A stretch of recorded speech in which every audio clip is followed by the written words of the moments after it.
Peggy 18. Fair warning, friends. Should you prefer to remain unburdened by foreknowledge of the thrilling adventures of Kratos, Atreus, and yours truly, then turn back now. Spoilers for Ragnarok lie ahead.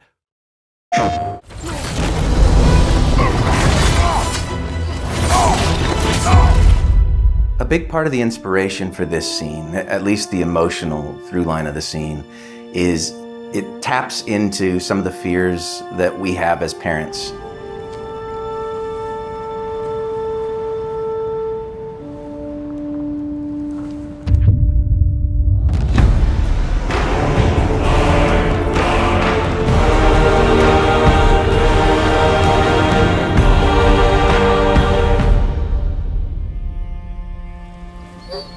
Atreus, the time draws near.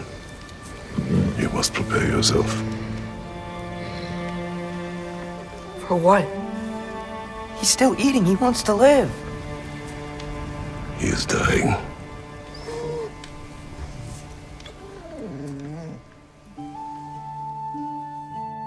I'm Matt Sophis. I'm the narrative director on God of War Ragnarok. Hi, my name is Estelle Tigani, and I'm the cinematics producer on God of War Ragnarok. My name is Bruno Velasquez. I am the animation director on God of War Ragnarok. Hi, my name is Erica Pinto, and I'm the lead narrative animator on God of War Ragnarok. It's my job to work with a cross-disciplinary group of really talented people to set the course, try to keep it on track, and then get out of the way to let people be great at their jobs. The pipeline for a cinematic starts with the script phase. The writers on the narrative team will collaborate together and complete the script for a cinematic, and it will get reviewed by our game director, Eric Williams, before getting passed over to the cinematics team. My job on the cinematics team is to help guide the cinematics through the pipeline, track tasks, make sure everything is on schedule and on time. I work very closely with many departments, including our visual arts service group and our cinematic arts group, and we work closely with them to develop the staging, the previs of our cinematics, and we go to the mocap shoots. My role in God of War Ragnarok was to oversee all the animation direction across the entirety of the game. It was definitely a big challenge because this is one of the most ambitious games that we were done at the studio for sure.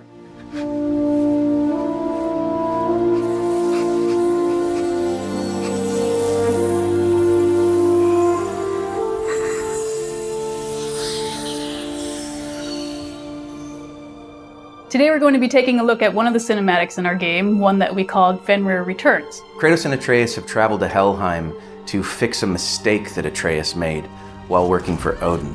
He ended up freeing Garm, the Hound of Hell. It led to a massive fight, and they ended up having to put Garm down. But they didn't do it in the conventional way that you'd expect from God of War. They didn't just kill Garm. Atreus ended up using a soul that was trapped in his knife. Please work, please work, please work! I'm sorry! We opted not to go with storyboards most of the time. The reason why is we have a no-cut camera. Storyboards are really good at showing between each cut, close, far away, but the hard work is mostly in how that no-cut camera is going to move around the scene. So instead we opt for Scene Bible or our pre-visualization phase. On the last project, we discovered that previs was easiest to do when we were all together, able to shoot live action reference or get into mocap suits and shoot on stage. During COVID, we were all stuck at home. What we ended up doing was going back to more traditional previews where we would work directly in Maya. It took a lot more iteration and experimentation to make sure we got the timing where we thought it would be realistic when we got to the stage. One of the big moments in this scene is to see what happens to Garm, and we encounter him inside this cave. And the way that it's been set up, the lighting, the mood, the way that the camera is kind of creeping behind Atreus as he's creeping up on Fenrir is meant to communicate this sense of uneasiness and uncertainty about how this is going to go. You're okay? As Atreus approaches the cave, he's really hoping that the soul that Angerboda told him was in his knife was Fenrir's. He didn't know for sure. Sorry I hurt you. It's over now. I promise. So the biggest challenge for this scene was to really get the sense of that change of personality. So at first, you just finish this giant battle against Garm, and you're not quite sure if it's still a threat. This is why we chose to place him in that cave, you know, make it a little bit of like, oh, is he gonna leap out? Is he gonna attack us again? And of course, you know, Atreus kind of recognizing him and kind of knowing his own pet, he's the one that kind of figures it out first. Slowly you see that transformation, that transition into Fenrir. Fen? Are you?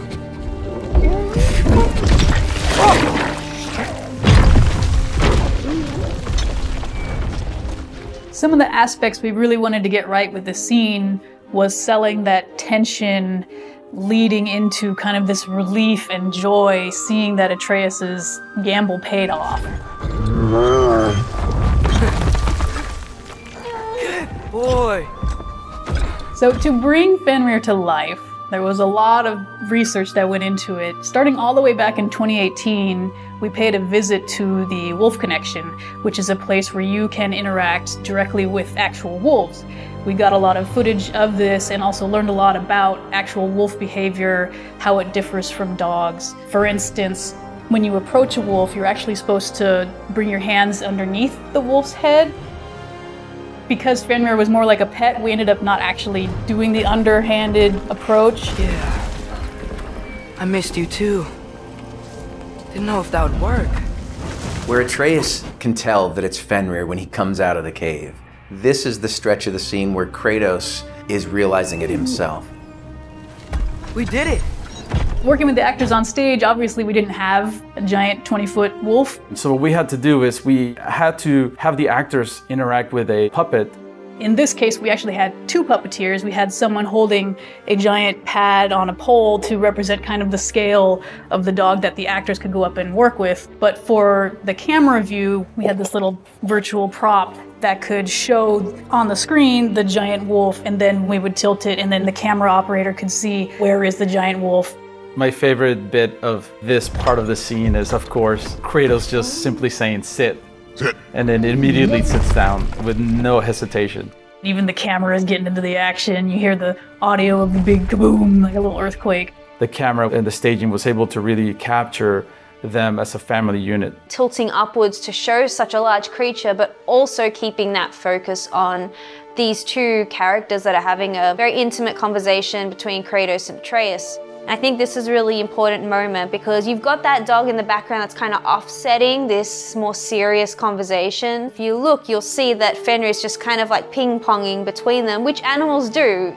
Leading up to this moment, Kratos and Atreus have had a lot of tension where Kratos is trying to kind of hold on to Atreus, and Atreus needs to break away and form his own identity. How is this possible? It's giant magic. For Fenrir, we actually mostly did hand keyed, which means our animators would pose the wolf and move him around all themselves. Some other research we did, we ended up shooting reference footage with dogs. And you'll see, you know, when the wolf comes and kind of crawls towards Kratos and Atreus, just trying to nail that body mechanics. And what we ended up doing, because of the different camera angles and the size of the wolf that we were going to represent in game, what we did is we ended up shooting from the camera perspective and the closeness that we needed to recreate in our scene, which presented itself as amazing reference for our animators. For me, the most exciting part was once we got the wolf data in and we started to hand key Fenrir a little bit more and you start to see his personality come forward and come to life. To me, that was a true joy.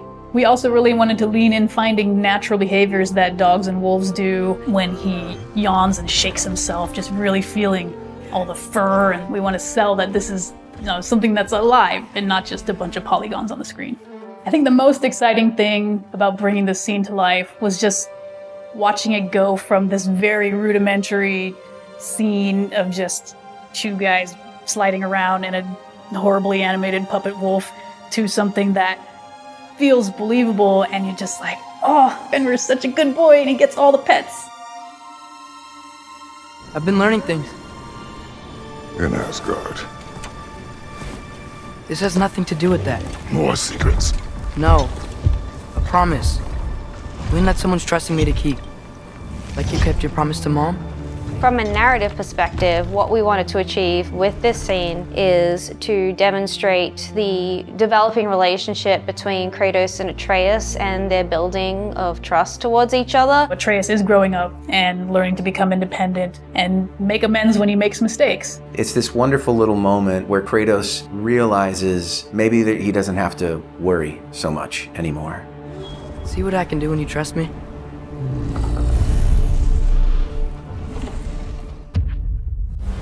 Thank you for joining us as we broke down Fenrir Returns, one of many, many cinematics in God of War Ragnarok.